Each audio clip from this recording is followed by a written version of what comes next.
Welcome to study time. നമ്മൾ 8ാം ക്ലാസ്സിലെ ആദ്യത്തെ ചാപ്റ്ററിൻ്റെ ബാക്കിയാണ് എടുക്കുന്നത്. അപ്പോൾ നമ്മൾ പഠിച്ചത് ഏതുവരെയാണ്? പോർട്ടുഗീസുകാർ കേരളത്തിൽ വന്നു. ആദ്യമായിട്ട് വന്ന യൂറോപ്യൻ ആരാണ്? സീ മാർഗം, കടൽ മാർഗം ഇന്ത്യയിൽ വന്ന യൂറോപ്യൻ എന്ന് പറയുന്നത് വാസ്കോ ഡ ഗാമയാണ്. അദ്ദേഹത്തിൻ്റെ രാജ്യം എന്ന് പറയുന്നത് പോർച്ചുഗീസാണ്. Voyage of the Portuguese in India. In 1948, Vasco da Gama reached Kappad near Kozhikode. Vasco da Gama വന്ന വർഷം ഏതാണ്? അത് പ്രത്യേകം നോട്ട് ചെയ്യുക. 1498 കോഴിക്കോടുള്ള കാപ്പാട് തുറമുഖത്താണ് അദ്ദേഹം വന്നത്. ഒന്നുകൂടെ പറയാം. എന്നാണ്? 1498 വാസ്കോ ഡ ഗാമ കോഴിക്കോടുള്ള കാപ്പാട് തുറമുഖത്താണ് വന്നത്. His arrival paved the way for the European dominance in India. എന്താണ് അദ്ദേഹത്തിൻ്റെ വരവിൻ്റെ പ്രത്യേകത? ഹിസ് അറൈവൽ, പോർട്ടുഗീസുകാരനായ വാസ്കോ ഡ ഗാമയുടെ അറൈവൽ, യാത്ര അല്ലെങ്കിൽ അദ്ദേഹം വന്നത് നിമിത്തം യൂറോപ്യൻ ഡോമിനൻസ് ഇന്ത്യയിൽ ആരംഭിക്കാൻ കാരണമായത് ഈ വാസ്കോ ഡ ഗാമയുടെ 1498 വരവോടുകൂടിയാണ്. അപ്പോൾ what is the importance of 1498 in Indian history? In 1498, Vasco da Gama reached Kappad near Kozhikode.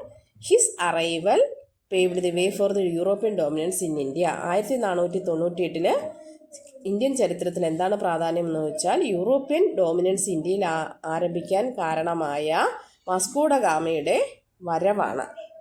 At that times Kozhikode was ruled by the Zamorin dynasty. അന്ന് ആ കാലഘട്ടത്തിൽ കോഴിക്കോട് ഭരിച്ചിരുന്നത് സാമൂതിരിമാരായിരുന്നു. നമുക്കറിയാം, പ്രിൻസിലി സ്റ്റേറ്റുകളായിട്ടാണ് അന്നൊക്കെ ഈ കേരളം അല്ലെങ്കിൽ ഇന്ത്യ വിഭജിച്ചിരുന്നത്. അന്ന് കേരളത്തിലുണ്ടായിരുന്ന രണ്ട് പ്രമുഖ രാജവംശങ്ങളായിരുന്നു കോഴിക്കോടുള്ള സാമൂതിരിയും കണ്ണൂരുള്ള കോലത്തിരിയും. ഇവർ തമ്മിൽ ഭയങ്കര ശത്രുതയിലായിരുന്നു. ഒടുക്കത്തെ ഉടക്കായിരുന്നു. രണ്ടുപേരും കണ്ണിൽ നോക്കിയാൽ അങ്ങോട്ടും ഇങ്ങോട്ടും നോക്കിയാൽ അപ്പോൾ ശത്രുതയാണ്. ഇവർ തമ്മിലുള്ള ശത്രുതയുടെ ഒരു ശത്രുതയുടെ പാർട്ടാണ് മാമാങ്കം എന്ന് പറയുന്നത്.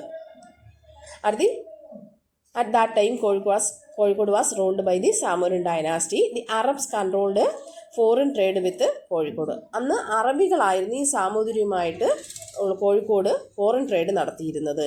The Zamorins did not accept the demand of the Portuguese to expel the Arabs and grant them exclusive trading rights. ഈ ഗാമ വന്നിട്ട് എന്താ ആവശ്യപ്പെട്ടത്? സാമൂതിരിയോട് ആവശ്യപ്പെട്ടു, ഈ അറബികളുമായിട്ടുള്ള ട്രേഡ് നിങ്ങൾ നിർത്തണം, അവരെ പുറത്താക്കണം, ഫോറിൻ ട്രേഡിൽ നിന്ന് പുറത്താക്കിയിട്ട് ഞങ്ങൾക്ക് പ്രത്യേക അധികാരങ്ങൾ തരണം എന്ന് പറഞ്ഞു. പക്ഷേ ഗാമ സമ്മതിക്കുമോ? തങ്ങളുടെ അഭിമാനത്തിന് മേലെയാണ് അവർ ചോദ്യം ചെയ്തത്. അതുകൊണ്ട് തന്നെ സാമൂതിരി ഇതിന് സമ്മതിച്ചില്ല. അപ്പോൾ നേരെ ഗാമ എവിടെ പോയി? കണ്ണൂരോട്ട് പോയി. അവിടെ ആരാ ഭരിക്കുന്നത്? കോലത്തിരി.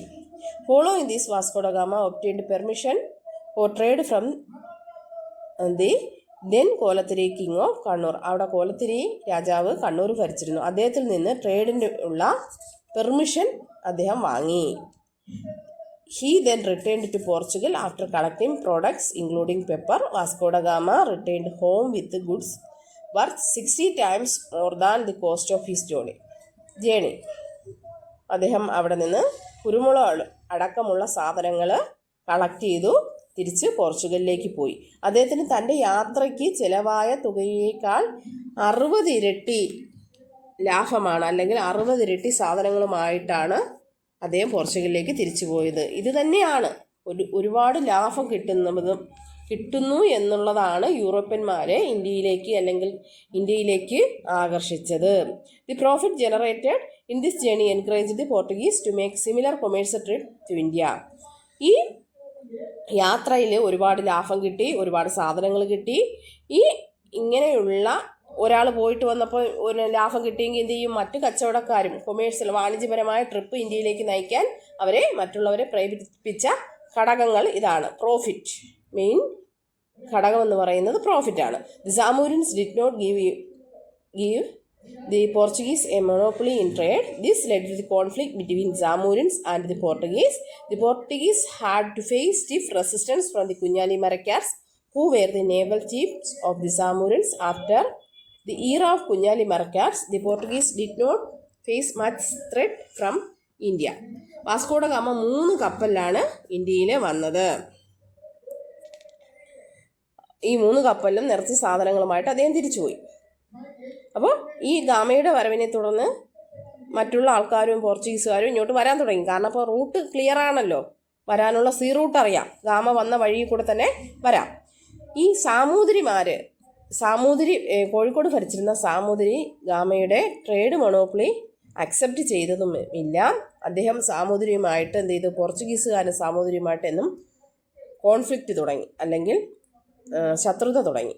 അപ്പോൾ ഈ പോർച്ചുഗീസുകാർക്ക് മെയിനായിട്ട് സാമൂതിരിയുടെ നേവൽ ചീഫായിരുന്ന കുഞ്ഞാലി മരക്കാർമാരിൽ നിന്നാണ് മെയിനായിട്ട് അവർക്ക് റെസിസ്റ്റൻസ്, എതിർപ്പ് നേരിടേണ്ടി വന്നത്. കുഞ്ഞാലി മരക്കാർ എന്ന് പറയുന്നത് ഒരു ഡെസിഗ്നേഷനാണ്, ഒരു പദവിയാണ്. കുഞ്ഞാലി 1 ഉണ്ട്, 2 ഉണ്ട്, 3 ഉണ്ട്, 4 ഉണ്ട്. അപ്പോൾ ചാലിയം കോട്ട പോർച്ചുഗീസുകാരിൽ നിന്ന് തിരിച്ചു പിടിച്ചത് കുഞ്ഞാലി 3-മനാണ്. കുഞ്ഞാലി 4-മനെ പോർച്ചുഗീസുകാർ സാമൂതിരിയെ പറഞ്ഞ് തിരിപ്പിച്ച് അവരുടെ സഹായത്തോടു കൂടി പിടിച്ച് ഗോവയിൽ വെച്ച് എക്സിക്യൂട്ട് ചെയ്യുകയാണ് ചെയ്തത്. ഈ കുഞ്ഞാലി മരക്കാർമാരുടെ കാലം കഴിഞ്ഞപ്പോൾ ഇവർക്ക് എന്ത് ചെയ്തി, സാമൂതിരിയിൽ നിന്ന് വലിയ ഭീഷണിയൊന്നും ഉണ്ടായില്ല. കാരണം കോഴിക്കോടത്തെ പടിഞ്ഞാറൻ തീരങ്ങൾ പ്രൊട്ടക്റ്റ് ചെയ്തിരുന്ന നേവൽ ചീഫുമാരായിരുന്നു കുഞ്ഞാലികൾ. അവർ സാമൂതിരിയിലെ പടത്തലവന്മാരായിരുന്നു. അപ്പോൾ അങ്ങനെ ഇരുന്നപ്പോൾ ഇവരുടെ ചതിയിൽപ്പെടുത്തി ഈ കുഞ്ഞാലി 4-മനെ വധിച്ചതിന് ശേഷം സാമൂതിരിയിൽ നിന്ന് വലിയ ത്രട്ടൊന്നും ഉണ്ടായില്ല. കുഞ്ഞാലി മരക്കാർമാരുടെ കാലം കഴിഞ്ഞതിന് ശേഷം, അവരുടെ ഭരണം കഴിഞ്ഞതിന് ശേഷം സാമൂതിരിയുടെ ശക്തി ക്ഷയിക്കുകയും പോർച്ചുഗീസുകാർക്ക് ഒരു എതിരാളി, സാമൂതിരിയിൽ നിന്നുള്ള ആ ശത്രുത കുറയുകയും ചെയ്തു. Page number 10, influence of the Portuguese in India. നിങ്ങൾ പിക്ചറിൽ കാണുന്നില്ലേ, മേശ, ചെയർ, ടേബിള്, അലമാര, വിൻഡോ, പേന, പെൻ, ഇതൊക്കെ എന്താ പോർച്ചുഗീസുകാരുമായിട്ട് നമുക്കുള്ള കോണ്ടാക്ട് നിമിത്തം, അവരുടെ ഇൻഫ്ലുവൻസ് നിമിത്തം ഇവിടെ ഉണ്ടായ കാര്യങ്ങളാണ്. അതുപോലെ തന്നെ the contact between India and the Portuguese resulted in Malayalam receiving these words from Portuguese language. പോർട്ടുഗീസുകാരുമായിട്ടുള്ള കോണ്ടാക്ട് നിമിത്തമാണ് ഈ വേർഡുകളെല്ലാം തന്നെ നമുക്ക് കിട്ടിയത്.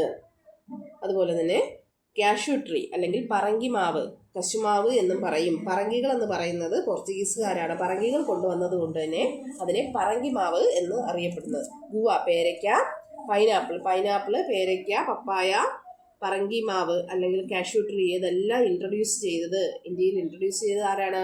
പോർച്ചുഗീസുകാരാണ്. അപ്പോൾ പോർച്ചുഗീസുകാരുമായിട്ടുള്ള കോണ്ടാക്ട് നിമിത്തം നമ്മുടെ ഇന്ത്യയിലുണ്ടായ അഗ്രികൾച്ചർ ഇമ്പാക്റ്റ് ആണ് ഇത്. First one, agriculture impact. എന്തൊക്കെയാണ്? What was the agriculture impact in India due to the Portuguese contact? First, cashew tree, papaya, guava, pineapple were introduced by the Portuguese. ഇന്ന് ഇത്രയും മതി. ചെറിയ ചെറിയ ക്ലാസ്സുകളായിട്ടാണ് ഇടുന്നത്. നിങ്ങൾക്ക് ബോറടിക്കാതിരിക്കാൻ വേണ്ടിയാണ്. എല്ലാവരും ലൈക്ക് ചെയ്യുക, കമൻറ്റ് ചെയ്യുക, സബ്സ്ക്രൈബ് ചെയ്യുക. എങ്കിൽ ഞാനിടുന്ന എല്ലാ വീഡിയോയും നിങ്ങൾക്ക് കിട്ടും. അതോടെ ബെല്ലടിക്കലും അമർത്തി വയ്ക്കാൻ മറക്കല്ല. Okay, by.